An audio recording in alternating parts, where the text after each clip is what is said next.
하나님의 은혜로 좋은 날들이 계속되고 있습니다. 정말 아름다운 가을날인데 날씨가 갑자기 추워지면서 금방 또 겨울 오는 거 아닌가 하는 염려도 됩니다만, 어쨌든 하나님께서 지으신 세계가 하나님의 뜻대로 잘 움직여지는 것, 그것도 은혜인 줄로 믿습니다. 우리는 지금 창조절을 보내고 있는데, 창조절을 보내면서 창조주 하나님을 묵상하고 있는 중입니다. 지난 주일에는 숨은 신으로서의 하나님의 모습, 그것을 욥의 체험을 통해서 함께 묵상했습니다.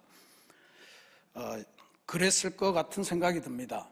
욥이 고난을 당하기 전에 그가 평온한 삶을 누리고 또 행복하게 살고 있을 때 그는 하나님과 굉장히 친하다고 생각했을 것 같고, 웬만한 하나님의 마음은 다 알고 있다, 하나님은 내 뜻대로 잘 움직여주시는 분이다, 그렇게 생각을 했을 것 같습니다.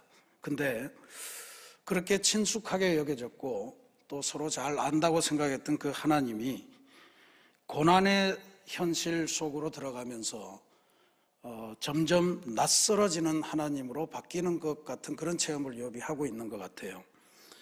그리고 심지어 욥이 만나보고 싶어서 너무 힘겨우니까 그렇게 해서 사방을 두루 살피면서 찾아서 만나려고 해도 보이지 않는 하나님, 숨어 계시는 하나님, 그 하나님을 보면서 욥이 절망도 하고 원망도 하는 그런 상황을 우리가 함께 보았습니다.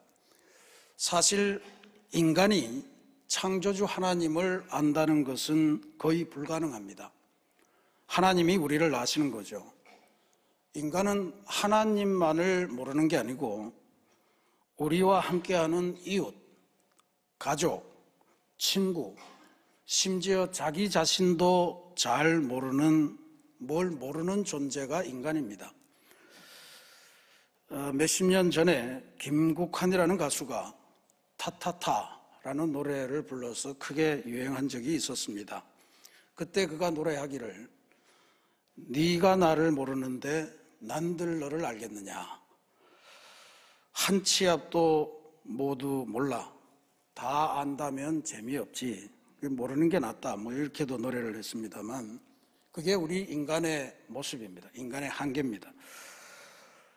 우리가 한평생 부모님의 사랑을 받고 살아가지만, 또 지금도 살고 있지만, 우리는 부모님의 사랑의 이유를 잘 알지 못합니다. 어느 초등학생의 답안이 장안에 유행했던 적이 있습니다. 그때 그 어린아이에게 물었던 질문은, 부모님은 왜 우리 자녀들을 그렇게 사랑하실까요? 그런 질문이었습니다. 그 아이가 써낸 대답은 이것이었습니다. 그러게나 말입니다. 그러게나 말입니다. 근데 모른다는 뜻이잖아요. 근데 그런다고 부모님의 사랑을 모른다고 부모님하고 관계가 끊어지는 것은 또 아니에요. 하나님에 대해서도 마찬가지 같습니다. 욥은 하나님의 모든 걸 다 알고 있다 생각하기도 했고, 알아야 되겠다고도 생각하고, 모르면 못 믿겠다 이런 생각도 했을 법한 그런 상황인데, 하나님은 너는 그걸 다 알 필요가 있겠냐, 차차 알아가면 되지, 그냥 그러게나 말입니다 하고 나를 따라와라 하고 말씀하시는 것 같습니다. 이렇게 하나님은 지금도 우리에게 그저 막막한 존재로 다가오는 그런 경우가 많습니다. 근데 욥은 그런 상황 속에서도 그렇게 숨어 계시는 하나님인데도 하나님을 발견하는 것을 멈추지 않습니다. 계속해서 질문하고 또 노력하고 애쓰고 뭐 그런 모습을 욥기를 통해서 볼 수 있죠. 그러니까 하나님도 그러한 욥의 정성이랄까요, 노력이랄까요, 이런 거에 대응해서 조금씩 하나님의 모습을 열어주시고 보여주시는 그러한 것을 발견하게 됩니다. 수많은 세월의 탐구, 친구들과의 대화, 자기 내면의 고민, 이런 것들을 통해서 욥은 하나님에 대해서 한 걸음 더 성숙한 깨달음을 갖게 되는 게 지난주에 우리가 보았던 욥의 고백입니다. 내가 가는 길을 그가 아시나니 나를 단련하신 후에는 내가 순금같이 나아오리라. 이 고백은 그냥 얻어진 게 아닙니다. 정말 수많은 원망, 절망 그걸 거치고 난 다음에 간신히 욥이 깨달은 고백이에요. 내가 분명히 내 눈에 안 보이는데 그런다고 하나님이 안 계신 것은 아닌 것 같고, 어딘가에 계시면서 지금도 나를 새롭게 창조하시기 위해서 열심히 일하시는 하나님, 그 하나님을 깨닫게 된 겁니다. 그래서 이 고난의 세월이 다 끝날 때쯤이면 나는 이전보다 훨씬 더 좋은 순금 같은 그런 존재로 변화될 거다라고 하는 것을 믿기 시작하게 된 거예요. 저는 우리 신앙생활도 이런 과정을 거치게 될 거라고 믿습니다. 또 거쳐야 될 것이라고 그렇게 믿습니다. 그러니까 당장 눈에 보이지 않는다고 숨은 신에 절망하시지 말고요. 또 숨은 신을 원망도 하시지 말고 하나님을 조금씩 발견해가는 기쁨, 그리고 더 가까이 다가서는 그 기쁨, 이런 것으로 신앙의 기쁨을 누리면서 살아가시기를 간절히 부탁을 드립니다. 근데 욥이 이제 그런 정도로 느꼈잖아요. 내가 가는 길을 그가 아시나니, 그리고 이 과정을 다 거치면 내가 순금 같은 존재로 나를 바꾸시리라. 근데 실제로 욥기를 읽어보면 그게 23장인데 23장 지났어도 욥은 하나님에 대해서 계속 다른 소리를 합니다. 뭔가 하나님에 대해서 알고 있다고 하면서 계속 다른 소리를 해요. 욥기의 대부분이 이런 이야기입니다.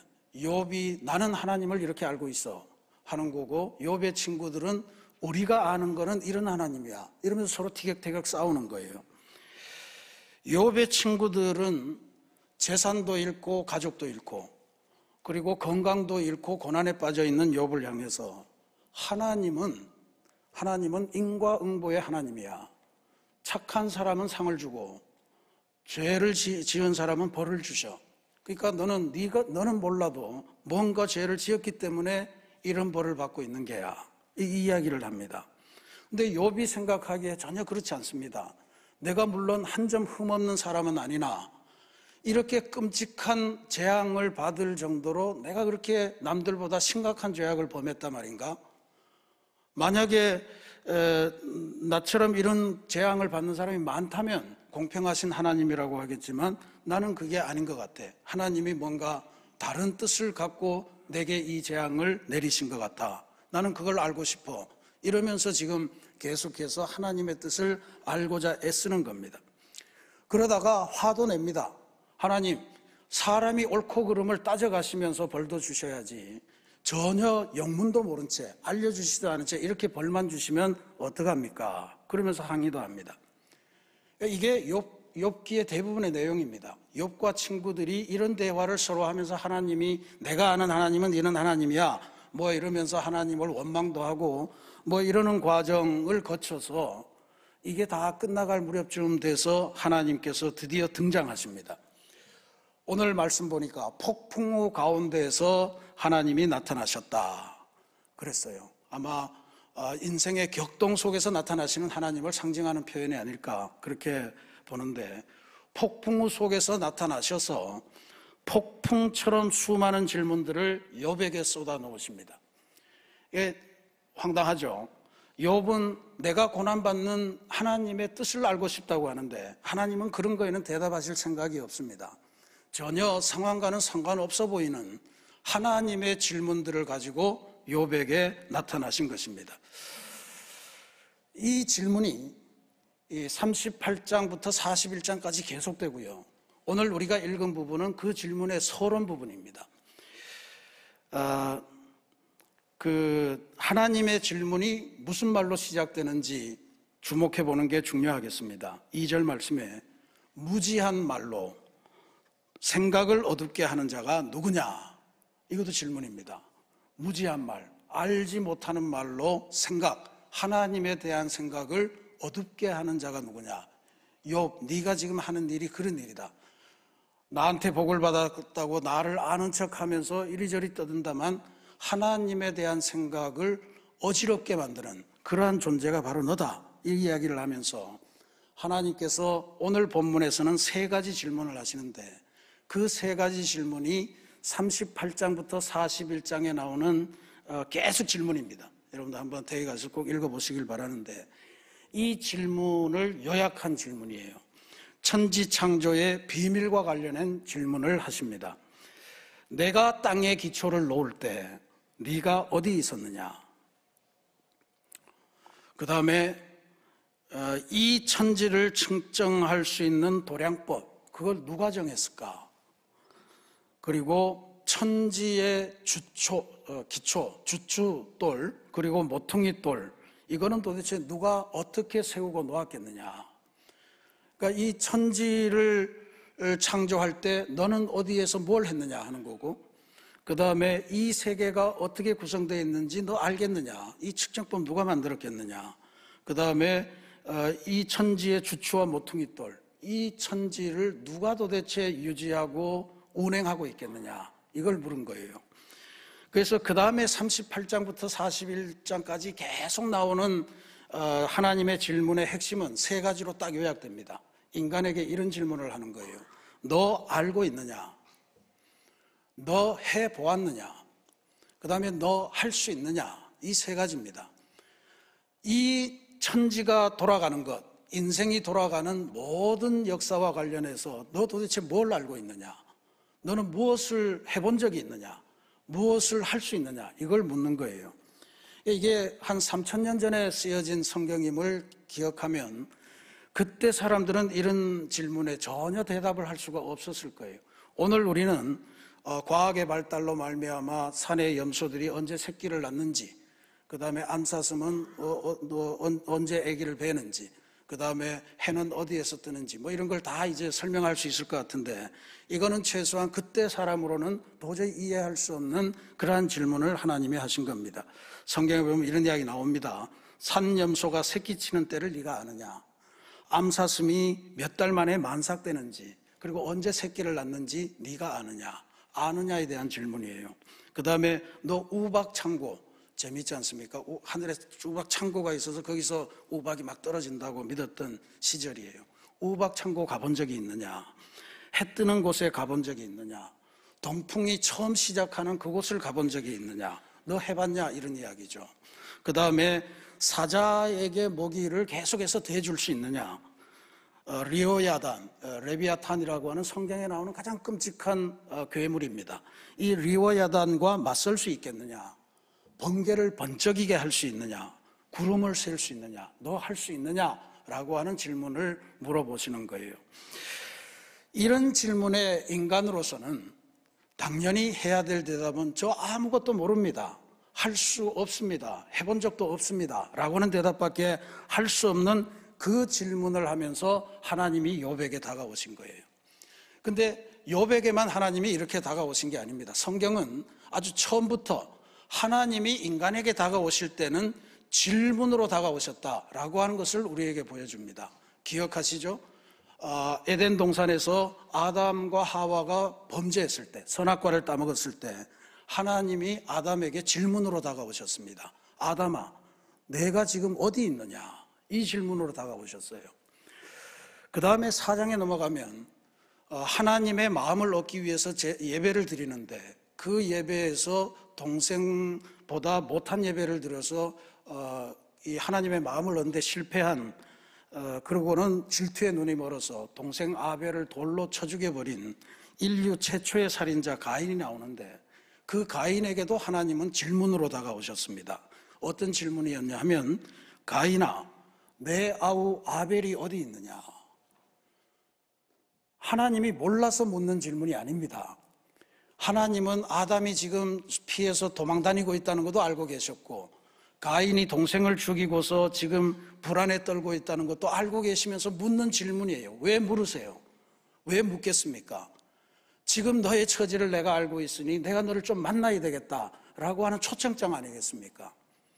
하나님의 질문, 그거는 하나님이 나와 사귀고 싶다, 내가 너와 함께 만나고 친교하고 싶다라고 하는 초청장이니까, 우리가 하나님을 만나기 위해서는 하나님의 질문을 아주 진지하게 경청하고 온전하게 알아듣고 새겨듣는 그 역사가 대단히 소중합니다.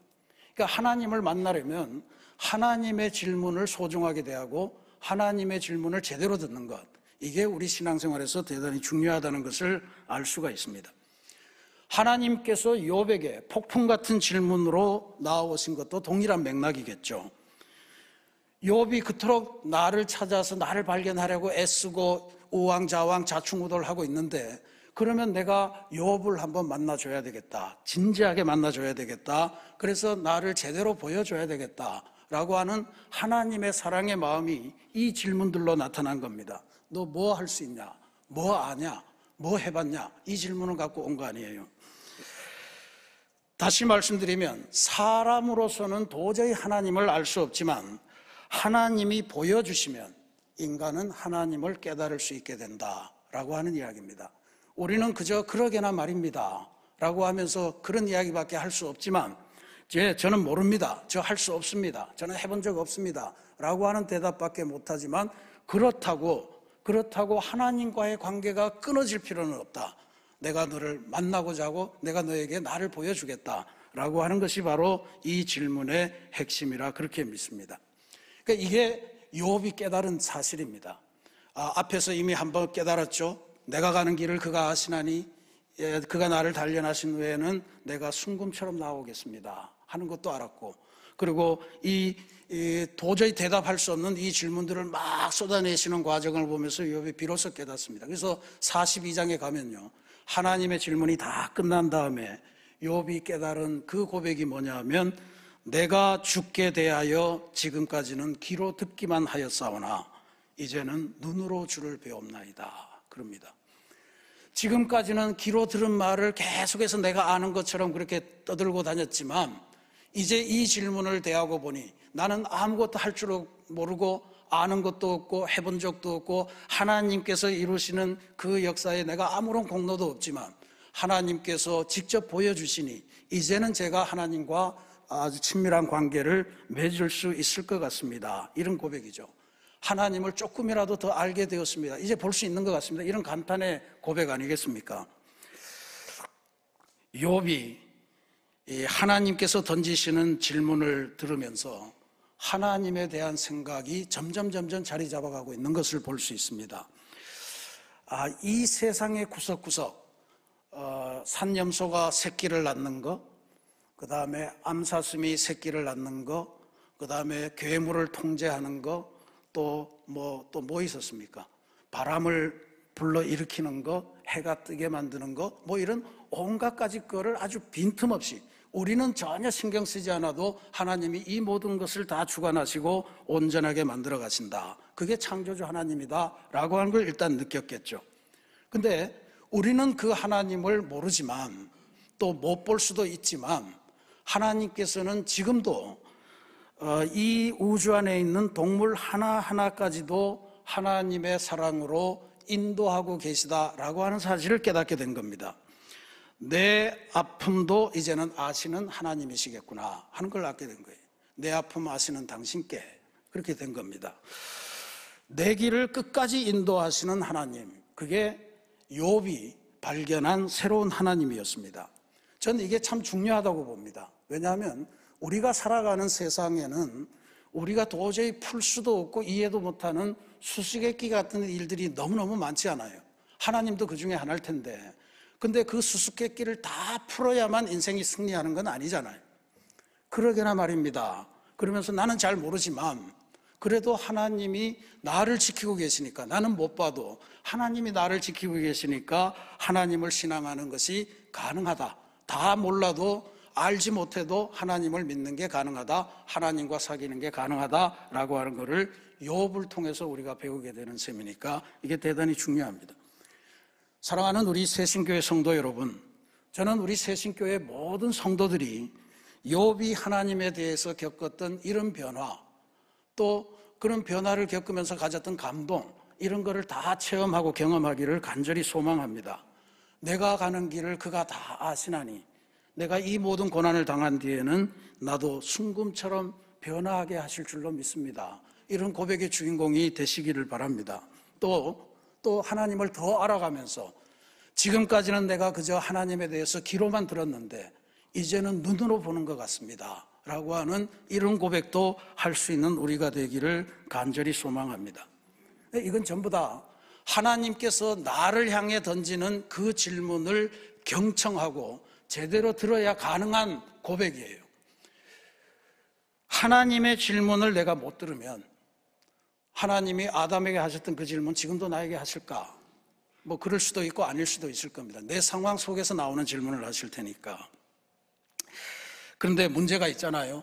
이 세상에는 수많은 소리들이 들려오고 소음도 많고 정보도 많고 이 복잡다단한 세계 속에서 우리가 어떻게 하나님의 질문의 음성, 하나님의 그 소리를 온전히 들을 수 있느냐, 그게 가능하냐라고 하는 게 문제입니다. 저는 우리 그리스도교의 아주 오랜 신앙의 전통 중에 하나인 주의를 지키는 문제에서 그 비결을 한번 찾아보려고 합니다. 주의를 온전하게 성수하는 것, 이게 현대인들에게 대단히 어려운 일이 되었습니다. 그런데 다시 한번 주일의 의미를 다시 한번 짚어보면 이게 얼마나 소중할까 하는 걸 깨닫게 될 거예요. 주일이라고 우리는 지금 이제 일요일을 지키는데 이건 예수님께서 부활하신 다음에 변화된 관념입니다. 그 전에 구약 성경은 안식일이라고 하는 걸 지켰습니다. 하나님께서 천지를 창조하시고 맨 마지막 날에 쉬셨다라고 하는 의미를 갖는 거죠. 어쨌든 주일의 성서적인 유래는 안식일입니다. 근데 우리가 안식일이라고 번역을 했는데 그러면 평안하게 휴식한다 이런 의미가 강하잖아요. 그러니까 신앙도 쉬게 된다 이렇게 생각을 하는데 안식일은 그게 아닙니다. 안식일이라고 하는 단어 샤바트라고 하는 히브리어는 쉰다는 의미보다 멈춰선다라고 하는 의미가 굉장히 강합니다. 멈추다.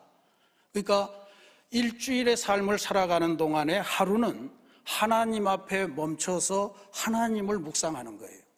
오늘 우리 설교 제목을 인용해서 말씀드리자면 하나님의 질문을 내가 잘 듣기 위해서 하나님 앞에 멈춰서는 것을 의미합니다. 열심히 일주일 동안 내가 계획을 세우고 쉼 없이 달려가다가도 나는 하나님과 제대로 된 관계에 있을까? 나는 하나님의 질문을 제대로 듣고 그 질문에 응답하기 위해 살아가는가? 그러기 위해서 멈추는 거예요. 그러니까 이 주일 성수의 핵심은 여러분이 나는 주일 1부 예배를 드린다, 2부 예배를 드린다, 3부 예배를 드린다, 그 예배 1시간을 한다고 성수가 되는 게 아니라는 이야기예요.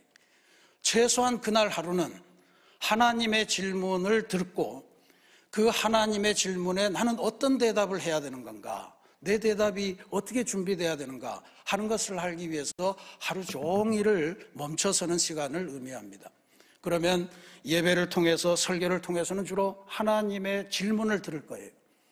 그 다음에 예배 마치고 성도들의 교제를 나누고 성경 공부를 하면서 나는 그러면 무슨 대답을 해야 되는 건가, 다른 사람은 무슨 대답을 하고 있는가, 이런 것들을 서로 점검하게 되겠죠. 그러면서 바깥에서 주차 봉사도 해보시고 찬양대도 앉아보시고 또 주방에 들어가서 애참 봉사도 해보시고 꽃꽂이도 만들어 보시고 이런 것들을 하면서 하나님이 기뻐하시는 질문, 하나님이 기뻐하시는 대답, 그건 도대체 뭘까? 나를 향해 기대하시는 대답은 뭘까? 그거를 아마 준비하는 것, 그게 진정한 안식일, 진정한 주일 성수의 의미다, 그렇게 봅니다. 그러니 예배만 딱 1시간, 그것도 지각하면 한 30분 이렇게 드리고 나는 오늘 주일 성수했어 라고 하는 거는 주일 성수의 개념과는 전혀 상관이 없는 것이다 라고 하는 것을 우리가 깨칠 필요가 있습니다. 그러려면 성도들과 더불어서 교회에서 밥도 드시고 또 수다도 떠시고 차도 마시고 속회도 하고 이런저런 봉사도 하고 하면서 하나님이 기뻐하시는 인생 뭘까? 그거를 준비해 보시는 것이 진정한 주일의 생활이다, 그렇게 봅니다. 그런 이야기가 있습니다. 산에서 나무를 베는 벌목꾼이 어떤 사람은 빨리 수확량을 올리기 위해서 계속해서 쉬지 않고 계속해서 나무를 도끼로 쪼옵니다. 근데 한 사람은 그런 6일 동안을 열심히 쪼고 7일째는 멈춰서서 도끼 날을 갑니다. 누가 도대체 더 많이, 더 오래 일을 할 수 있는가 봤더니 주일날 멈춰서서 도끼날을 간 사람의 생산성이 훨씬 더 좋더라는 이야기예요. 우리 인생도 그럴 거라고 봅니다. 일주일 그냥 마냥 애쓰고 가고 문 열어놓고 뭐 그런다고 인생이 더 빨리 더 성공하는 게 아닌 것 같아요. 하나님께서 주신 인생, 하나님 앞에 멈춰서는 시간, 하나님의 질문을 경청하는 시간, 하나님의 질문에 대답을 준비하는 시간, 이게 우리들에게 대단히 소중하다라고 하는 것을 다시 한번 깨치시고, 하나님의 질문을 듣되 제대로 듣고 온전하게 듣고 그 대답에 예배와 말씀 묵상과 성도 간의 교제와 이런저런 삶의 봉사를 통해 하나님을 더 깊게 알아가시고 또 더 깊이 만나시고, 그래서 하나님께서 만들어주시는 순금 같은 인생으로 변화되는 역사를 이루시는 2024년 10월 특별히 귀한 가을이 되시기를 주님의 이름으로 축원합니다. 같이 기도하겠습니다.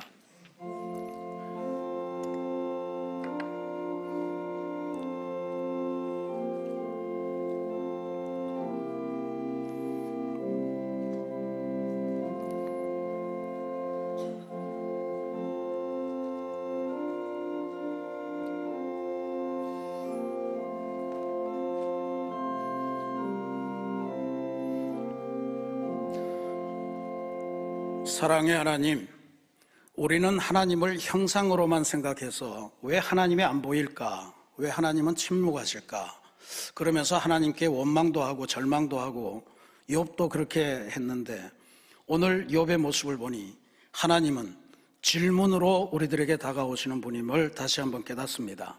욥에게만 아니고 아담에게도 가인에게도 하나님은 우리를 만나고 싶으실 때마다 질문을 던지며 우리에게 다가오셨다는 사실을 깨닫게 됩니다.